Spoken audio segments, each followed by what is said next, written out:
Les mesures prises en France sont d'abord politiques. Elles s'inscrivent dans un mouvement libéral, c'est-à-dire un mouvement qui réclame plus de liberté politique et marque aussi une volonté de limiter les droits des souverains. Ici, les motivations rappellent un peu celles de la Révolution française. D'autres mesures, comme la création des ateliers nationaux pour lutter contre le chômage, répondent plutôt à une demande des ouvriers, qui recherchent de meilleures conditions de travail et de vie à l'ère de la révolution industrielle. Les causes de cette révolution de 1848, en tout cas en France, sont doubles. Les événements survenus en France ont un retentissement considérable. Dès que la nouvelle de la révolution parisienne est connue, les manifestations commencent presque simultanément, comme vous pouvez le voir sur la carte, en Autriche, en Allemagne et en Italie. Si on s'attarde un peu plus sur la légende, on peut voir que ces révolutions, elles sont de deux formes. Elles sont d'abord libérales, c'est-à-dire qu'elles réclament, on l'a vu, plus de liberté, mais elles sont aussi nationales, c'est-à-dire qu'on réclame ici l'indépendance d'un peuple ou son unité lorsque le pays est divisé en plusieurs États. Allons en Autriche pour commencer. En Autriche, le chancelier surpuissant Metternich est chassé, ainsi que l'empereur. L'empereur, en exil, accepte de mettre en place une constitution limitant ainsi ses pouvoirs. C'est la révolution libérale. Mais pendant ce temps, dans l'Empire d'Autriche, les Hongrois et les Tchèques en profitent pour réclamer leur autonomie vis-à-vis de l'Empire en tant que nation. On est ici dans la révolution plutôt nationale.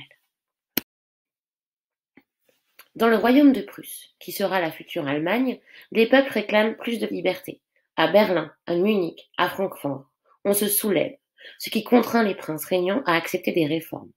Pendant ce temps, les nationalistes qui veulent l'unité de l'Allemagne obtiennent l'élection d'un parlement représentatif de tous les Allemands.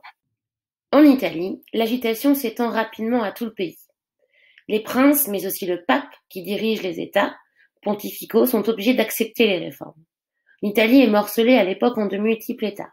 Les revendications nationales se renforcent donc. Le nord occupé par l'Autriche se soulève au cri de Vive l'Italie libre.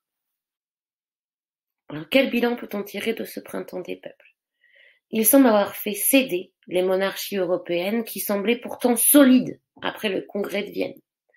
Mais à partir de juin 1848, vient le temps de la répression partout en Europe, comme on peut le voir sur la carte. En juin 1848 en France, on manque toujours de travail et d'argent. Les ateliers nationaux sont donc fermés, provoquant une nouvelle émeute sanglante à Paris. En réaction, Louis-Napoléon Bonaparte est élu au suffrage universel. Il confisque le pouvoir par un coup d'État et devient empereur en 1852. Ailleurs en Europe, les mouvements populaires sont réprimés par leurs souverains et leur armée, comme ici en Allemagne, mettant fin au projet d'unification allemand et italien, ou au projet d'indépendance hongrois, pour un temps en tout cas.